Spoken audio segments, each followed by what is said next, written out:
রাজবাড়ী জেলার সদর থানার অন্তর্গত আল্লাহ নওয়াজ খায়রু একাডেমি মাঠ প্রাঙ্গণে ঐতিহাসিক লক্ষ্মীকোণ রাজারবাড়ি মাঠে তাফসীরুল কোরআন মাহফিলের স্বনামধন্য সভাপতি বাংলাদেশ জামাতে ইসলামী রাজবাড়ী জেলা শাখা শ্রদ্ধাভাজন সেলামীর অ্যাডভোকেট মোহাম্মদ নুরুল ইসলাম আতালাল্লাহু উমরাহু ওয়া বারাকাল্লাহু ফি হায়াতি আমিন। মাহফিলের প্রধান অতিথি আদরান্তরের কৃতি সন্তান সাবেক সংসদ সদস্য, সাবেক বলতে গিয়ে তিনবারের না, এই তিনবারের যদি হয় সাবেক লিখবেন না, আপনাকে আমরা ভোট দেই। বিশেষ করে এই 15.5 বছরে যারা নির্বাচনের নামে প্রহসন করে এমপি মন্ত্রী হয়েছেন, সাবেক লিখতে পারবেন না, টাকাগুলো আরো ফেরত দেবেন। যা টাকা নিয়েছেন এই 15.5 বছরে এই ভাতা ফেরত দেওয়া লাগবে। তিনবারের আগে এটা আমি জানি, তিনবারে সেটা তো সে কি যেন আছে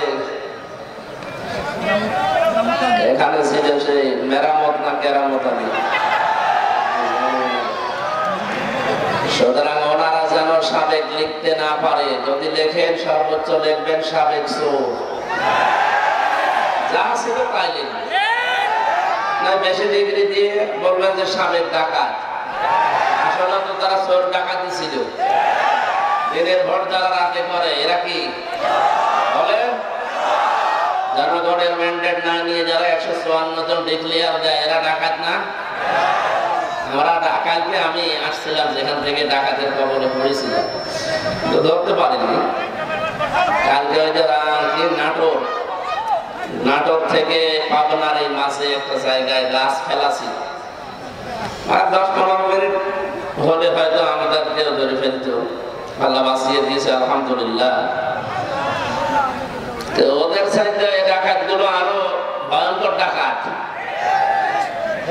এরা তো জীবিত মানুষদের কাছে যা পায় তাই নেয়, ওরা মরা মানুষের কাছে নাকি ভোট দিয়েছে। এক চাষি গেছে, বলছে চাষি আপনি বিকালবেলা আসলেন, সকালবেলা চাষা এসেছিল, তার সাথে আসতে পারলেন না।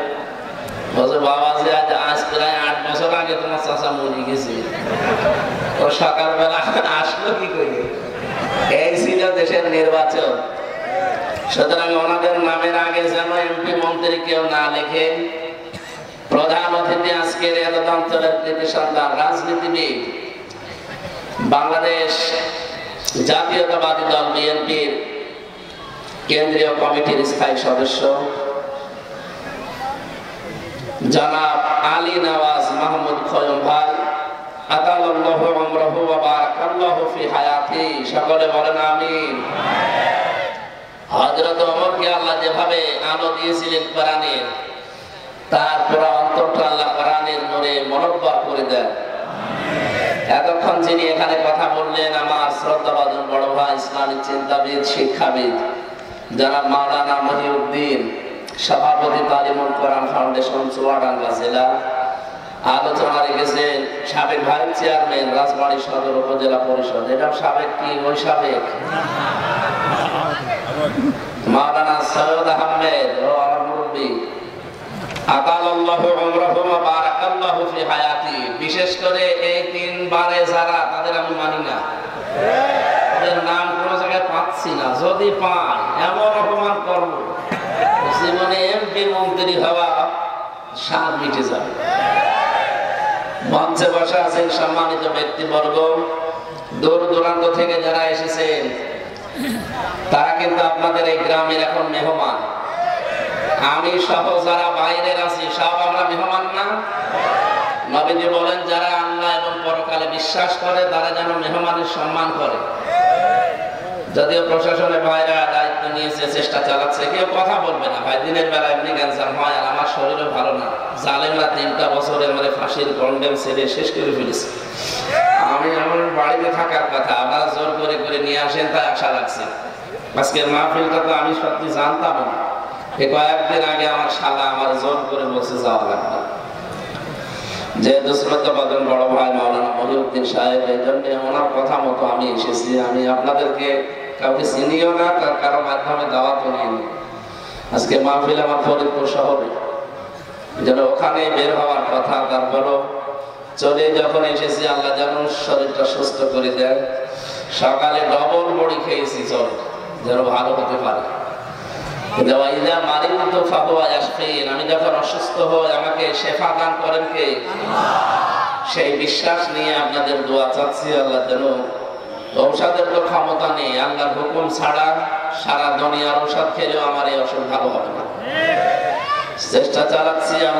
আল্লাহ রাব্বুল আলামিন তার গোলামদের সামনে যখন নিয়ে এসে দিবেন, হেদায়েতমূলক কিছু কথা বলার তৌফিক যেন দান করেন। আমিন। দল মত জাতি বর্ণ ধর্ম নির্বিশেষে আজকের এই অনুষ্ঠান। রাজবাড়ী এ জেলায় অন্য ধর্মের লোক অনেক বাস করে, সুতরাং এটা শুধু আমাদের মুসলমানদের অনুষ্ঠান না। যারা বলেন ধর্ম যার যার, উৎসব সবার, না, এই কথাটা ধর্মীয় ক্ষেত্রে এটা জায়েজ নেই। লাকুম দীনুকুম ওয়ালিয়া দীন, দিন যার, ধর্ম যার, উৎসব তার। কিন্তু আজকের এই অনুষ্ঠান এটা শুধু মুসলমানদের জন্য না, কারণ কোরআনের সাথে শুধু মুসলমানের সম্পর্ক না, হাদা বায়ানুল লিন্নাস, মানুষ যারা তাদের জন্য এর ভেতরে আলোচনা আছে। এই জন্য আপনারা যেহেতু মানুষ, অন্যান্য ধর্মের যারা আশপাশে আছেন সবাইকে আমরা ওয়েলকাম জানাচ্ছি, কোরআনের সাদর সম্ভাষণ জানাচ্ছি। আল্লাহর শুকরিয়া আদায় করছি যে একটা জগদ্দল পাথর বুকের উপর থেকে আল্লাহ নামিয়ে দিয়েছেন। এই যে কথা বলতে পারছি, এটাও তো বলতে পারতাম না। কি কথা বলেন না কেন? এইটা বলতে যে আমার মতো ছোট মানুষ 3 বছর ফাঁসির কন্ডেম ছেড়ে থাকা লেগেছে। কম বেশি সবাই আমরা এদেশে ভেতরে বলেন বাইরে বলেন একটা জেলখানাই ছিল। সেই জায়গা থেকে আল্লাহ যে মুক্তি দিয়েছেন আমাদেরকে, আলহামদুলিল্লাহ। দরুদ আর সালাম পড়ছি আমাদের নবী, মানবতার মহান শিক্ষক মুহাম্মদুর রাসূলুল্লাহ সাল্লাল্লাহু আলাইহি ওয়াসাল্লামের প্রতি। প্রাণপ্রিয় রাজবাড়ীবাসী, এটা রজব মাস, আর আজকে সেই দিন, এই যে রাত আসতেছে, এই রাতে মুহাম্মদুর রাসূলুল্লাহকে আল্লাহ এই ধরনের ধরা থেকে নিয়ে গিয়েছিলেন তার আরশ মহল্লায়। কারণ সামনে তাকে আল্লাহ এমন একটা রাষ্ট্র দেবেন, এই রাষ্ট্রটা যদি কল্যাণময় রাষ্ট্র বানাতে হয় কি কি করা লাগবে, নবীকে আল্লাহ নিজের কাছে নিয়ে 27 বছর একাধারে ট্রেনিং দিয়েছেন, গবেষণাগারে বসিয়ে শিক্ষা দিয়েছেন, প্র্যাকটিক্যাল সব শিখিয়ে 27 বছর পরে আবার এই দুনিয়ায় তাকে পাঠিয়েছে। আমাদের যেহেতু এই রাষ্ট্রটা নতুন আমরা পাচ্ছি, এটাও যদি শান্তি, স্বস্তি, নিরাপত্তা এবং কল্যাণময় রাষ্ট্র বানাতে হয়, আল্লাহর দেওয়া এই ফর্মুলা এই মাসে থেকে, আজকের এই 26 তারিখ, আজকে দিবাগত রাত আসতেছে, নবীকে আল্লাহ যেহেতু নিয়েছিলেন, আমরা একটা উত্তম এবং মক্ষম সময় পেয়েছি। নবীকে আল্লাহ যে 14টা কর্মসূচি শিখিয়েছিলেন, আমরা ওই 14টা বিষয় সামনে নিয়ে কথা বলবো ইনশাআল্লাহ। আল্লাহ রাব্বুল আলামিন বলেন, সুবহানাল্লাযী আসরা বিআবদিহি লাইলাম মিনাল মাসজিদিল হারামি ইলাল মাসজিদিল আকসা। সব পবিত্রতা ওই আল্লাহর জন্য, যিনি তার বান্দাকে মসজিদে হারাম থেকে মসজিদে আকসা পর্যন্ত কোন এক রাতে ভ্রমণ করিয়েছিলেন। পৃথিবীতে যত ঘটনা ঘটে সবচাইতে আশ্চর্য ঘটনায় মেরাজের ঘটনাকে বলা হয়, কারণ আল্লাহ পাক এই ঘটনা বর্ণনা দিতে গিয়ে তিনি সুবহান ব্যবহার করেছেন। সুবহান মানে আশ্চর্য, সুবহানাল্লাহ মানে কি? কোন আশ্চর্য জিনিস দেখলে আমরা এই শব্দটা বলি সুবহানাল্লাহ, আল্লাহ পবিত্র। এত আশ্চর্য ঘটনা যে আল্লাহ নিজে এটা বলতে গিয়ে নিজেই তিনি সুবহান ব্যবহার করেছেন। আমাদের কাছে তো ব্যবহার, বিশ্বাস হওয়া দূরের কথা, আল্লাহ নিজে আশ্চর্য হয়ে গিয়েছেন যে ঘটনা কি এমন। বলেন তো, 27টা বছর পার হয়ে গেছে, অথচ পৃথিবী জানেই না।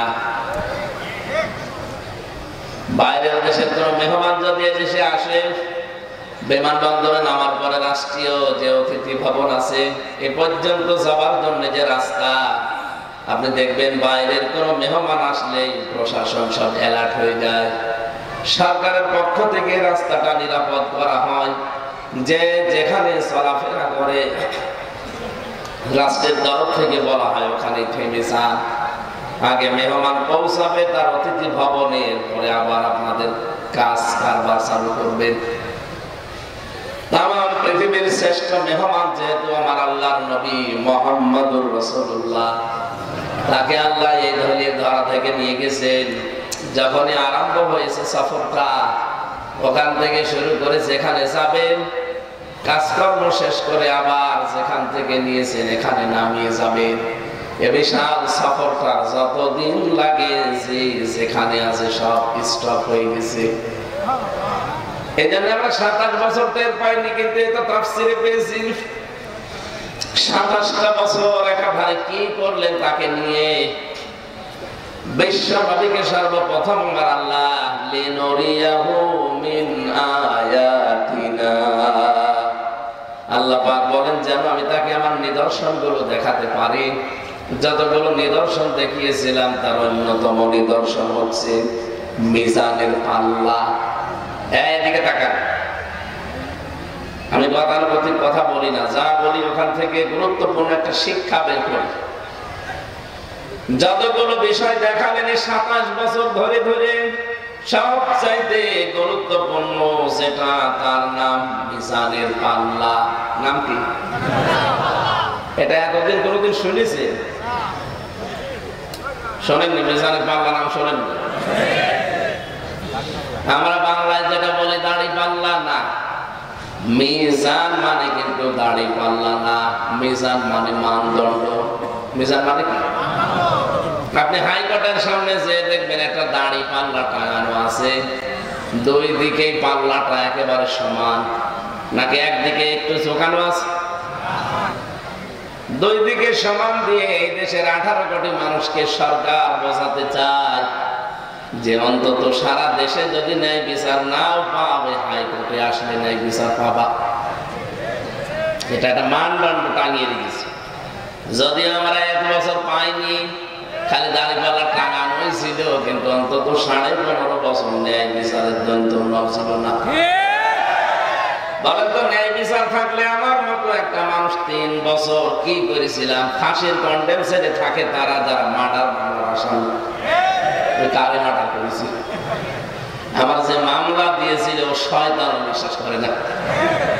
জজ পর্যন্ত হাসতো যে এ কি রায় দেব, কিন্তু 3টা বছর তো দিতে পারেনি। আগস্টের 5 তারিখে মামলা শুধু তুলতে দেরি। জজ মামলার নথিপত্র দেখে বলছে কি দেখে বিচার করবো, কোনো মাল নেই। এতদিন যে মামলা জামিন দিত না, এখন বলছে খারিজ করে দিলাম। বলতে গেলাম যে মাননীয় আদালতে মামলাটা 3 বছর তো আপনার কাছে ছিল, তখন তো বললেন না যে কোনো মাল নেই। এখন হঠাৎ করে মাল পাচ্ছেন কোথায়? উনি এই কথাই বলতো যে হুজুর কিচ্ছু করার নেই, হাত বাঁধা ছিল। কি কথা বলবো? এই দেশের 1628টা চেয়ার আছে, মেন চেয়ার। আমরা জানি প্রতিটি চেয়ারে যারা ছিল শুধু একটা চেয়ার বাদ দিয়ে 1627টা চেয়ার ছিল হাত বাঁধা। এমনকি কাকুর হাত বাঁধা ছিল। উপরে উপরে বলতো যাই,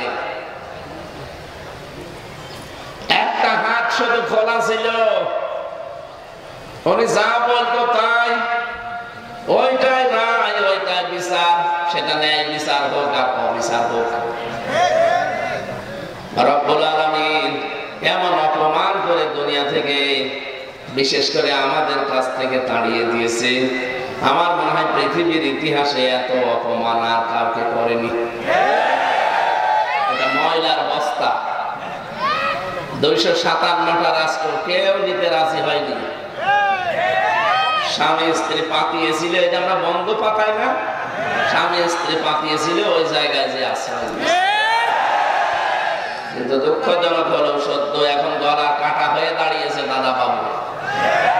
ডোনাল্ড 20 তারিখে শপথ নেওয়ার পরে ঘোষণা দিয়েছে 16 লাখ ভারতীয় আছে আমার আমেরিকায়, সব আমি ফেরত পাঠিয়ে দেবো। অলরেডি পাঠানো আরম্ভ করেছি।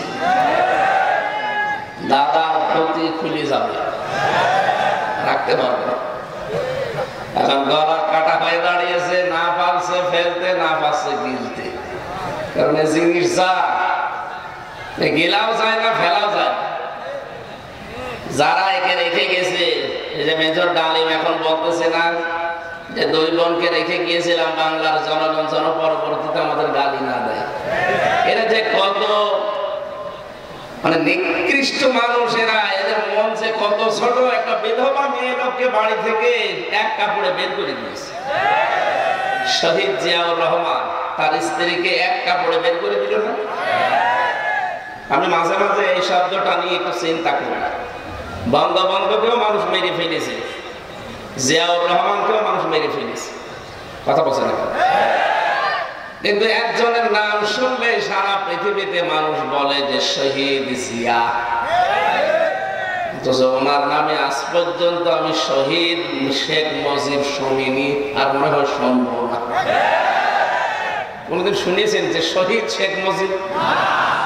অথচ তাকে কিন্তু মেরে ফেলেছে। শহীদের শব্দটা আল্লাহ তার নামে না লাগায় না। এই শব্দটা আল্লাহ এমন দামি, এমন মর্যাদা সম্পন্ন করেছে। কোরআনে কারিমে আপনি দেখবেন সূরা বাকারা 154 নম্বর আয়াতে আছে। এই শব্দটা এত দামি আল্লাহর কাছে, কোন মানুষ যেন শহীদ যারা তাদেরকে মৃত না বলে। ওয়ালা তাকুলু লিমান ইয়ুকতালু ফি সাবিলিল্লাহি আমওয়াত বাল আহইয়াউ ওয়ালাকিন লা তাশউরুন। রব্বুল আলামিন বলেন, যারা আমি আল্লাহর জন্য জীবন দিয়েছি এদেরকে মৃত বলবা না। মানুষ যেহেতু মুখ দিয়ে কথা বলতে পারে, এই জন্য মুখের উপরে আল্লাহ নোটিশ দিয়েছে, সাবধান, এদেরকে মৃত বলবা না। তার মানে শহীদ জিয়া এই নামটা শুনলে, যেহেতু নামের আগে এই শব্দটা আকস্মিক ভাবে মুখ থেকে বেরিয়ে যায়, আপনি বিশ্বাস করতে পারেন আল্লাহ তাকে শাহাদাতের মর্যাদা দিয়েছে। 16 সালে একবার হজে গিয়ে দেখি আরাফাতের ময়দানে মসজিদে নামিরা আছে, সেখানে কাবার ইমাম খুতবা দিচ্ছে, শহীদ জিয়াউর রহমান এই নামটা উচ্চারণ করেছে। তার আরবি ভাষায় খুতবার ভেতরে এই নামটা নিয়ে তিনি দোয়া করছিলেন। বাংলা অর্থ দাঁড়ায় এইটা যে, হে আল্লাহ, বাংলার সন্তান শহীদ জিয়াউর রহমানকে কবরে তুমি সুউচ্চ মাকাম দান করো। আমি চিন্তা করলাম এই কথাটা বলছে কেন। আমার সাথে যারা ছিল, যে কয়টা আলেম ছিল, ওনারা বলছে যে নিম গাছের নিচে আশ্রয় নিয়েছেন, এটা নিম গাছ না, এটা জিয়া গাছ। আমরা বাংলাদেশে নিম গাছ বলি, কিন্তু এই দেশের মানুষ বলে জিয়া গাছ। সাজারাত জিয়া, হাজার হাজার গাছ লাগিয়েছে আরাফাতের ময়দানে। কত লক্ষ লক্ষ হাজী সাহেবরা এই যে আশ্রয় নেয়। আরাফাতের ময়দানের দোয়া আপনারা জানেন কবুল হয়, জানেন না? যে 10 জায়গার দোয়া আল্লাহ কবুল করে থাকে, তারা আরাফাতের ময়দানের একটা। বলেন তো, শুধু বাংলাদেশের মানুষ না, সারা পৃথিবীর যেখান থেকে মানুষ যায়, আরাফাতে না গেলে হজ হয়।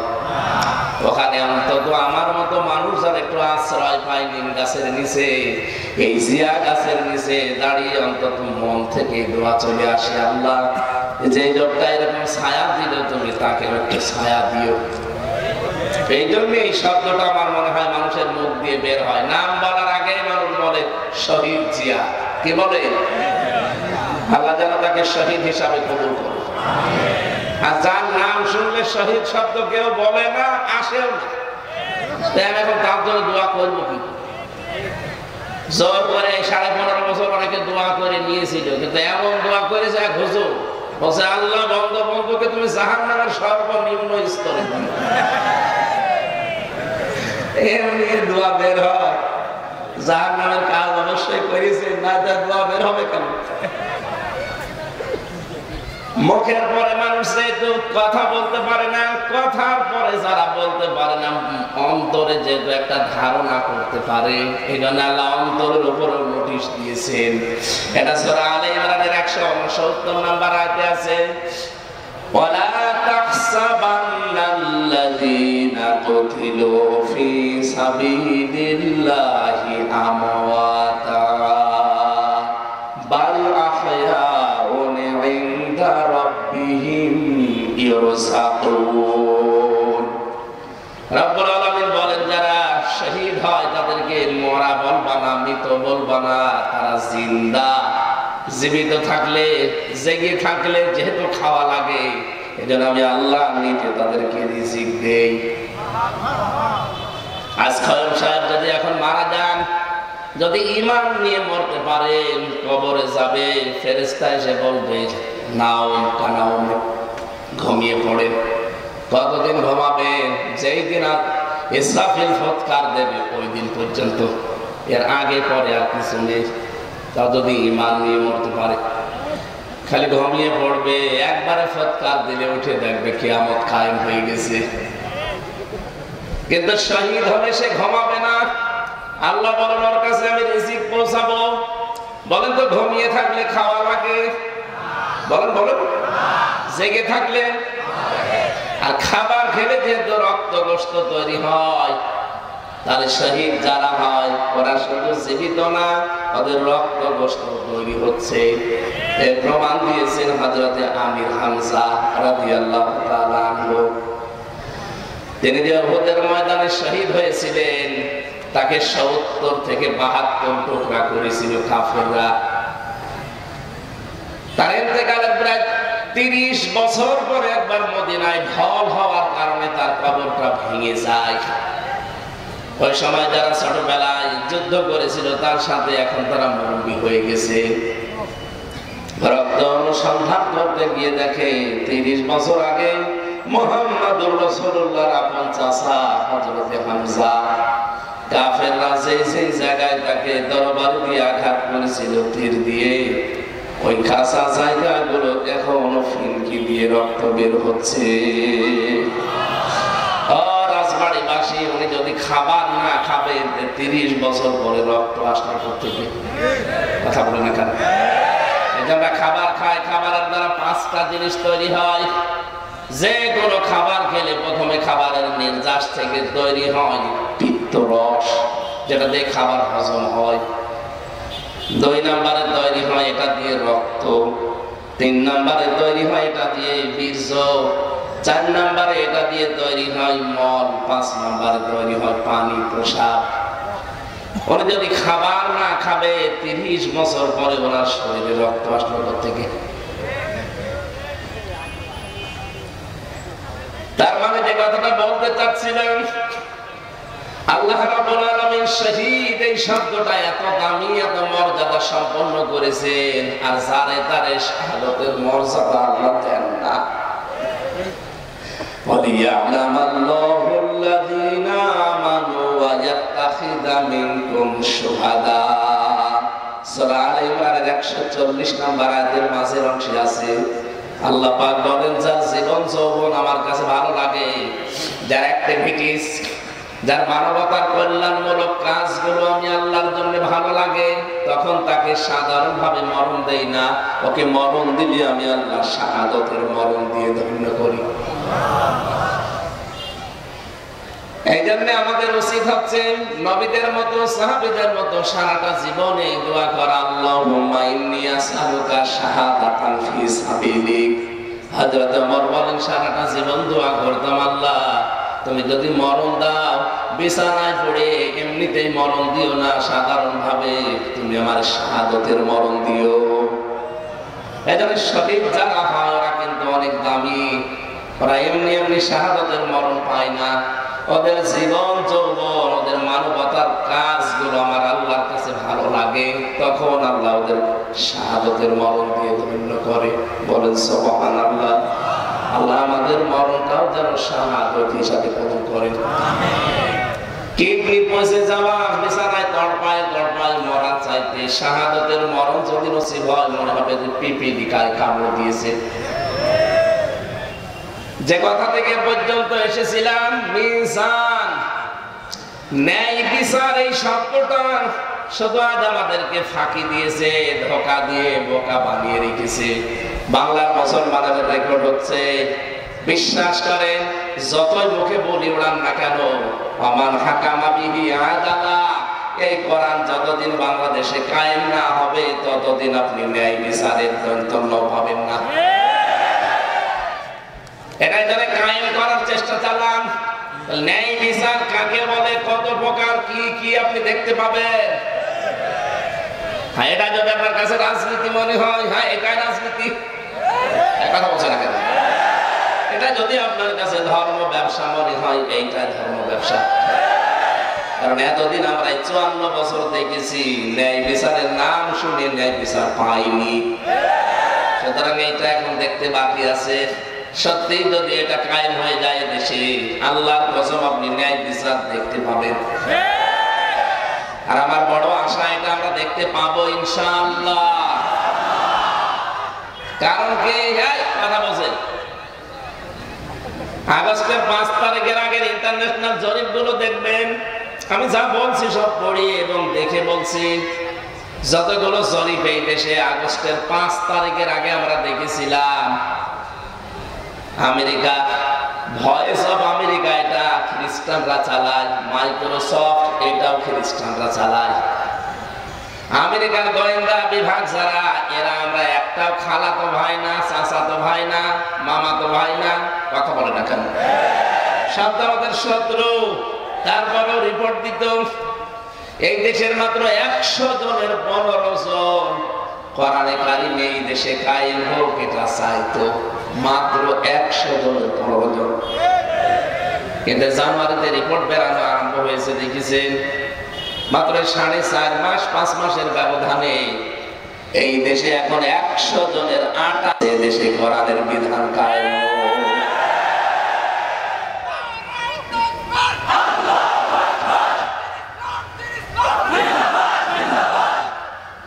আমি তো এই রিপোর্ট এখন বানালাম, আপনি একবারে ইন্টারনেটে সার্চ দেন।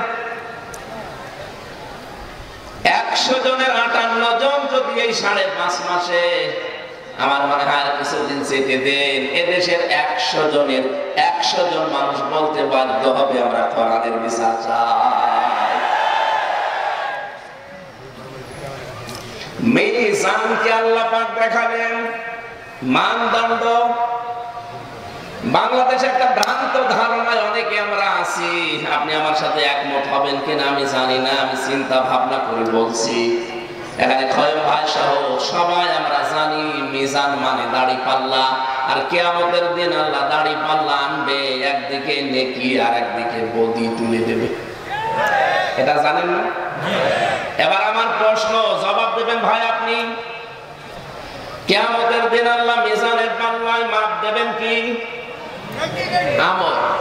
কি মাপ দেবেন? আমল মানে কাজ। বলেন বলেন, কোনদিন একটু চিন্তা এসেছে আপনার মাথায় যে আমল মানে কাজ? কাজ কি মানুষ দাড়ি পাল্লায় তুলে মাপে যে 5 কেজি কাজ? বলেন, চিন্তা করা লাগবে না। আফালা ইয়াতাদাব্বারুনাল কোরআন, কি হয়েছে তোদের কোরআন নিয়ে কেন চিন্তা ভাবনা করা আসে না? আজকে থেকে আপনার চিন্তার খোরাকি দিয়ে দিলাম, ভাববেন যে কাজ কিন্তু মানুষ দাড়ি পাল্লায় তুলে মাপে না, কাজ মাপার জন্য আলাদা যন্ত্র আছে। নেই? এই যে স্টেজটা, এটা যদি আপনাকে আমি মাপতে বলি এখন দাড়ি পাল্লায় তুলে দেবেন? এটা মাপার জন্য আলাদা যন্ত্র আছে, তার নাম ফিতা।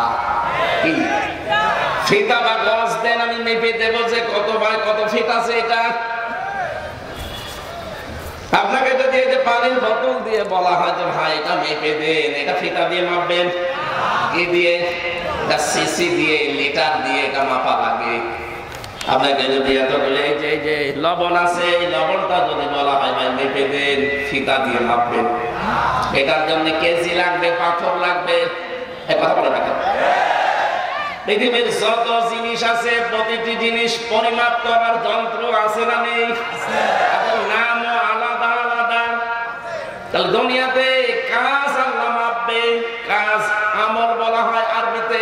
বাংলায় কি বলেন তো? কাজ কি কেউ কোনদিন দাড়ি পাল্লায় তুলে দিয়ে মাপতে পারবে যে 5 কেজি কাজ আরে 10 কেজি কাজ?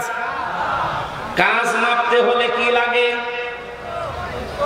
গুরুত্ব লাগে। কি লাগে?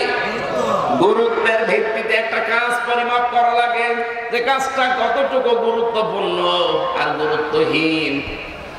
এই যে এখানে যে স্টেজ দেখতে পাচ্ছেন, এটারও কিন্তু গুরুত্বপূর্ণ দুইটা জিনিস আছে, এই খুঁটি আর এই সামিয়ানা।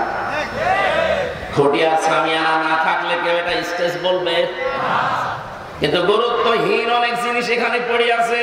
এই যে টেবিলটা, এই বাইরে মাইকটা, এই যে ফুলের টপ, এই যে কার্পেট দেওয়া আছে, ফুল লাগিয়েছে, এটা যদি নাও থাকে তাও কিন্তু মানুষ বলবে এটা স্টেজ। বলেন না কেন? কিন্তু খুঁটি না থাকলে আর সামিয়ানা না থাকলে পাগলও বলবে না এটা স্টেজ। আল্লাহ রাব্বুল আলামিন যত ইবাদত দুনিয়ায় দিয়েছেন, আপনি দেখবেন প্রতিটি ইবাদতে কিছু গুরুত্বপূর্ণ আর গুরুত্বহীন এগুলো ভাগ করে দিয়েছেন।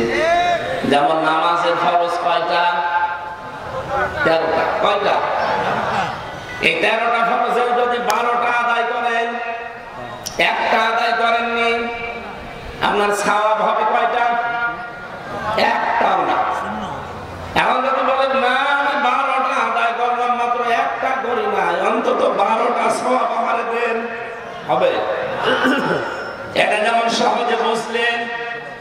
এই স্টেজের খুঁটি আর সামিয়ানা বাদ দিলে যেমন এর কোনো গুরুত্ব থাকে না, আল্লাহ প্রতিটি ইবাদতে এরকম ভাগ ভাগ করে কিছু গুরুত্বপূর্ণ জিনিস আমাদের আগে দাঁড়িয়েছেন। নামাজের ভেতরে গুরুত্বপূর্ণ জিনিস 13টা। রোজা ভেঙে যায় এরকম 5টা বা 7টা কারণে। কয়টা? হজ ভেঙে যায় 3টা কারণে বা 5টা কারণে। পৃথিবীর প্রত্যেকটা ইবাদত ভাগ ভাগ করে আল্লাহ আমাদেরকে এটাই জানাতে চেয়েছেন যে আগে গুরুত্বপূর্ণটা আদায় করো, এরপরে গুরুত্বহীন এগুলো না থাকলেও কিন্তু তোমার কাজ হয়ে যাবে। একদম জবাব দিয়ে দেবে কিয়ামতের ময়দানে। আল্লাহ যখন আপনার কাজ মাপবেন, গুরুত্বের ভিত্তিতে মাপতে গিয়ে এই কোরআনে আল্লাহ গুরুত্বপূর্ণ কাজ দিয়েছেন 500টা। কয়টা? বলেন বলেন। আপনি কোরআন যারা পড়তে পারে দেখবেন শরীয়তের বিধান আছে এর ভিতরে 500। আপনি 499টা মানেন কিন্তু একটা মানেন না, আপনার সওয়াব হবে কয়টা? নামাজের 12 ফরজ আদায় করলে একটা ফরজ আদায় না করলে যেমন পুরা নামাজ বাদ, একটা সওয়াব হয় না, 0 বা 0 হয়। এই দুনিয়াতে আমাদেরকে আল্লাহ 500টা ফরজ বিধান দিয়েছেন। আমরা অনেকে 499টা মানি, কিন্তু একটা মানার ক্ষেত্রে গড়িমসি করি, বাদ দিয়ে দেয়। কিয়ামতে আপনার আমল নামা যখন আল্লাহ মাপ দেবে, আল্লাহর কসম আপনার 0 হবে, 0 হবে। এবার আসেন আমাদের 13 ফরজের প্রথম ফরজ কি? শরীর পাক। কি বললাম তো? একজন জবাব দিয়ে দেন, হয়ে যাবে।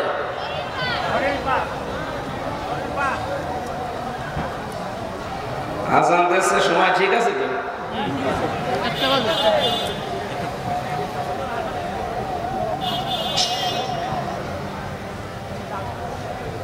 না, এভাবে তো কথা বোঝানো যাবে না। এখানে হয়তো ভালোভাবে সঠিকভাবে শেষ পর্যন্ত বুঝবে না, বাইরে যে গিবত করবে যে কি এতদিন জানতাম আর কি শুনলাম। এই জন্য শেষ করা দরকার।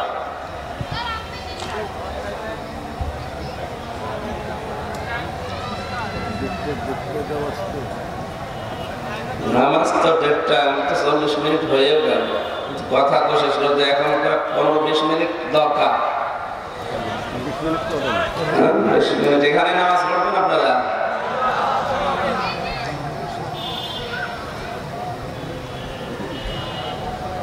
এখন তো এক এক জায়গায় এক এক আজান হবে। কেউ একটায় দেয়, কেউ একটা 5-এ দেয়, 10-এ দেয়, 15 পর্যন্ত আজান করতেই থাকে। এই জন্য বললাম একজন একটা জবাব দিয়ে দেন, পুরা মানুষের পক্ষ থেকে আদায়। আমি বলতে থাকি নাকি? নামাজের 13টা ফরজের প্রথম ফরজ আমরা জানি শরীর পাক।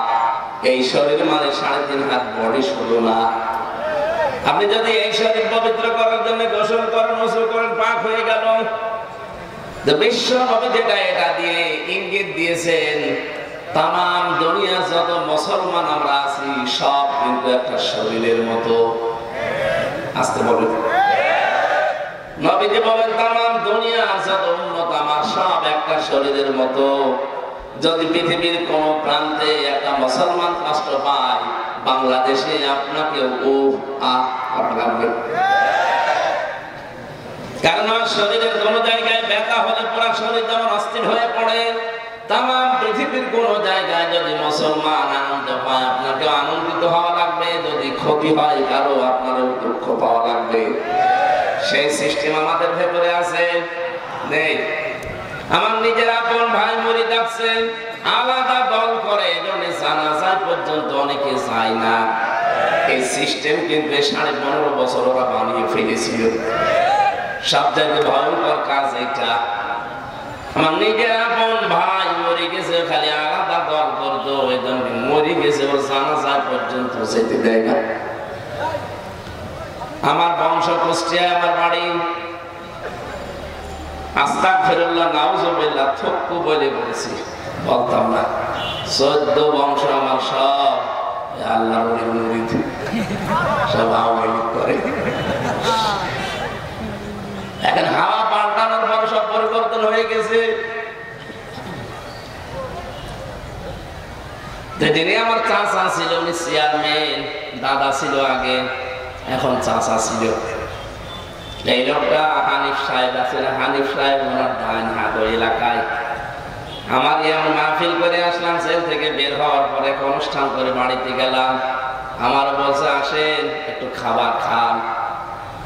চাচা ডাক দিয়েছে বাবার, আমি দুজনেই গেলাম, খাবার খেয়েছি। এটা আবার কে পৌঁছিয়ে দিয়েছে ওনার কাছে। উনি পরের দিন গরম দিয়েছে চাচারে, হামজারে ডাক দিয়ে খাবার খাওয়ালে। আমার ভাইয়ের ছেলে হলেও খাওয়ানো যাবে না। আমরা যে দলে আছি, এ দলে অন্য কোন দলের লোক খেতেও পারবে না। আমি ইঙ্গিত দিলাম, কত নিচে নেমেছিলে মানুষগুলো, টের পেয়েছে। এই জন্য বলছে আমরা মুসলমানের যে প্রথম চিহ্নটা, তাম দুনিয়ার 210 কোটি মুসলমান হবে একটা শরীরের মতো।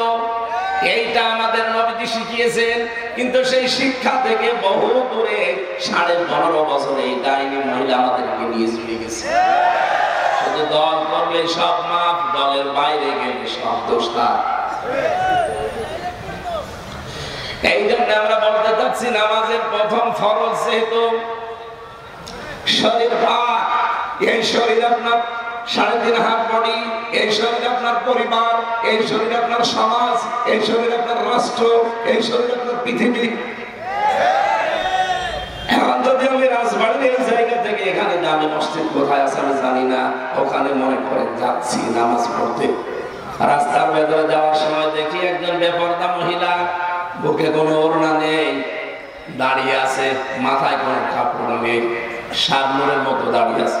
শাবনূরকে তো চেনে না আপনাদের জেলার, এই যে রোজিনা দাঁড়িয়ে আছে। আপনি দেখে বললেন আস্তাগফিরুল্লাহ, নাউজুবিল্লাহ, এভাবে মানুষ থাকে? চলে গেলেন ওখান থেকে, নামাজে দাঁড়িয়েছেন, তেলাওয়াত করছেন আপনি আলহামদুলিল্লাহি রাব্বিল আলামিন, আর মাঝে মাঝে মনে হবে আমি কি দেখলাম।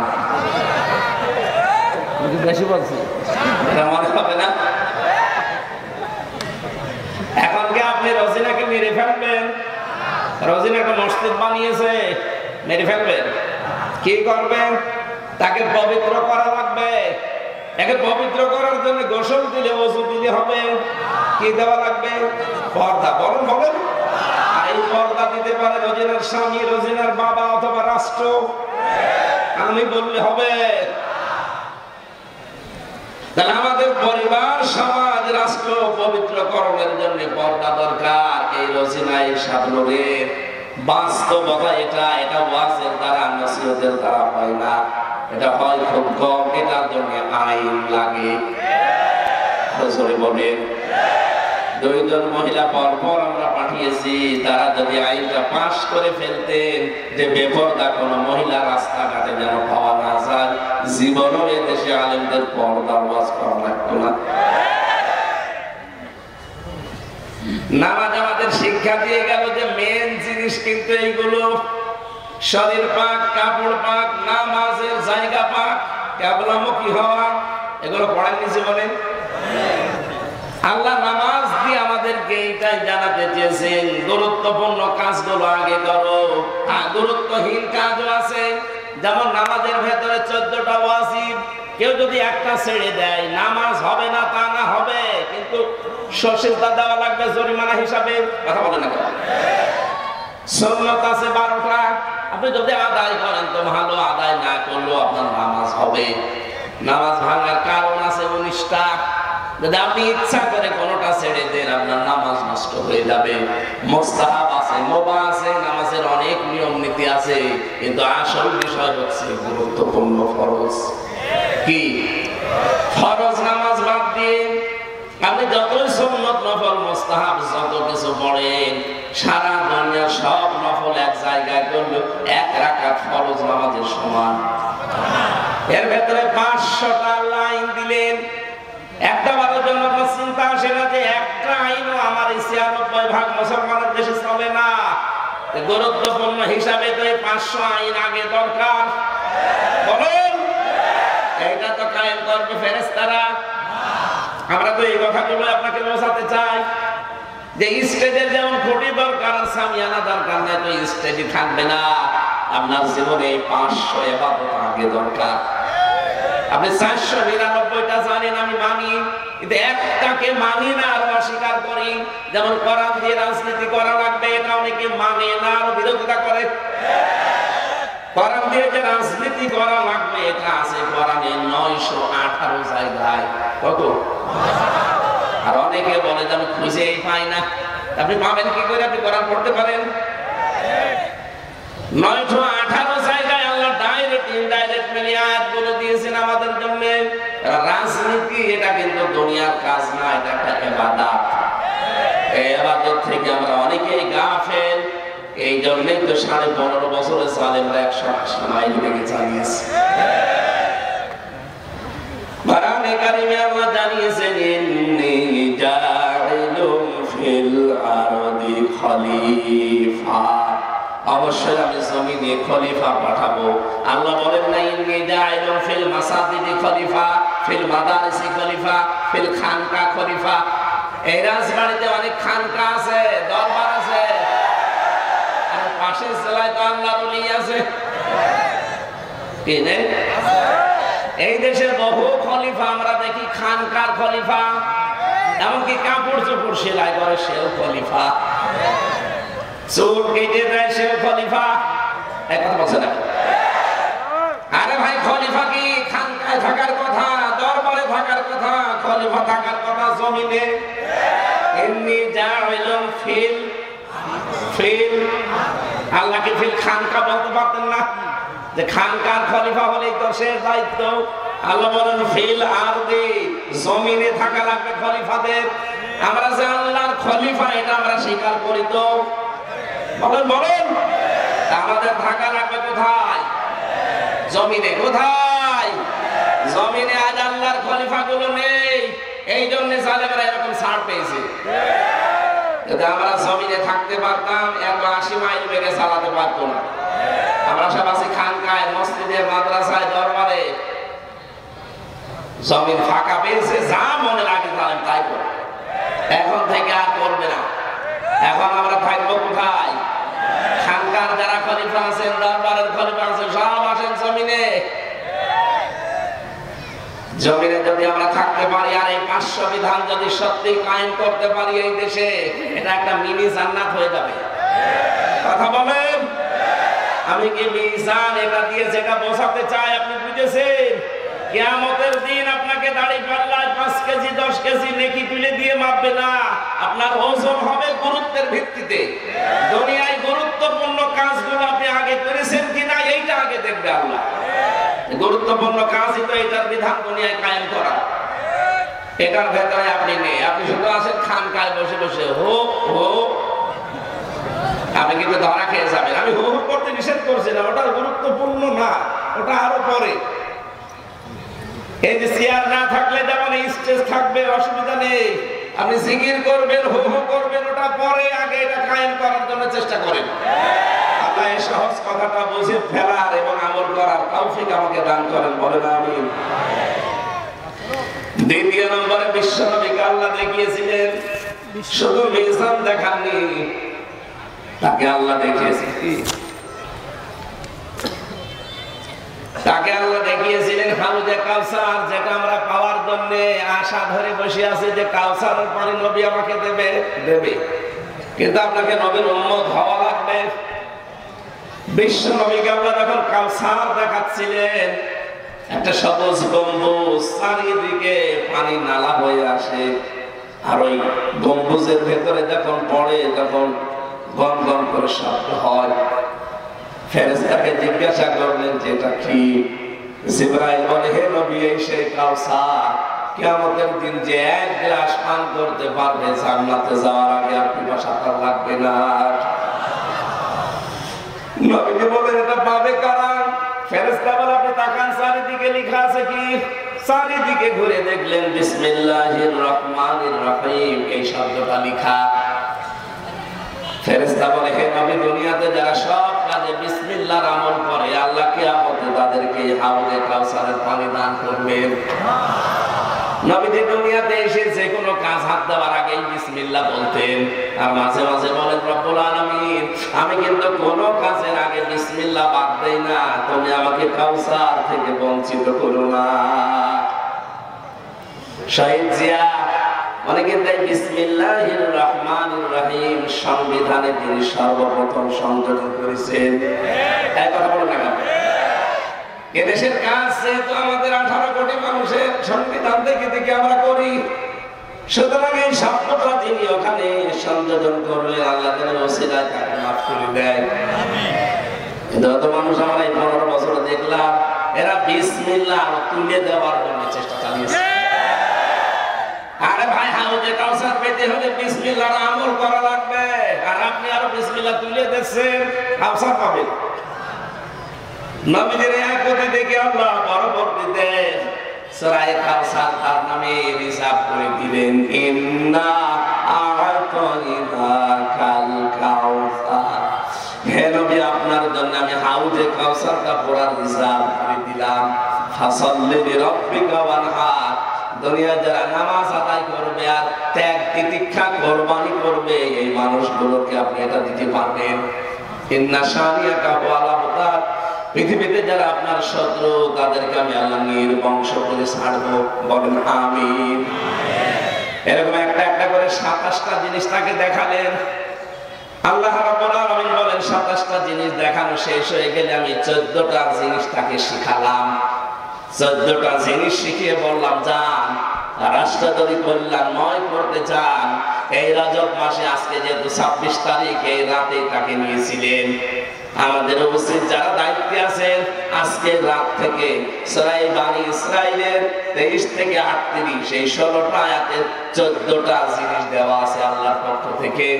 দল মত নির্বিশেষে রাষ্ট্রে 14টা বিষয় যেন আমরা কায়েম করতে পারি, এদেশ আবার দাঁড়িয়ে যাবে কল্যাণময় রাষ্ট্র হিসাবে ইনশাআল্লাহ। আল্লাহুম্মা আমিন। লা ইলাহা ইল্লা আনতা সুবহানাকা ইন্নী কুনতু মিনাজ জালিমিন। রব্বুল আলামিন ফরজ নামাজ আমাদের সামনে, এজন্য আমরা আর চালাতে পারলাম না, শেষ করে দিলাম। যতটুকুই বলেছি আল্লাহ তুমি আমাদের প্র্যাকটিক্যাল লাইফে আমল করার তৌফিক দাও। এই অনুষ্ঠানে যদি সওয়াব দিয়েই থাকো, নবীজির রওজায় পৌঁছিয়ে দাও। যত মানুষ এলাকার মাঠের নিচে ঘুমিয়ে আছে, মেহেরবানি করে তাদেরকে তুমি ক্ষমা করে দাও। আমি যেটা বোঝাতে চেয়েছি, আমি আশা করছি সবাই আমরা কম বেশি এটা বুঝে ফেলেছি। জীবনের গুরুত্বপূর্ণ কাজগুলো তুমি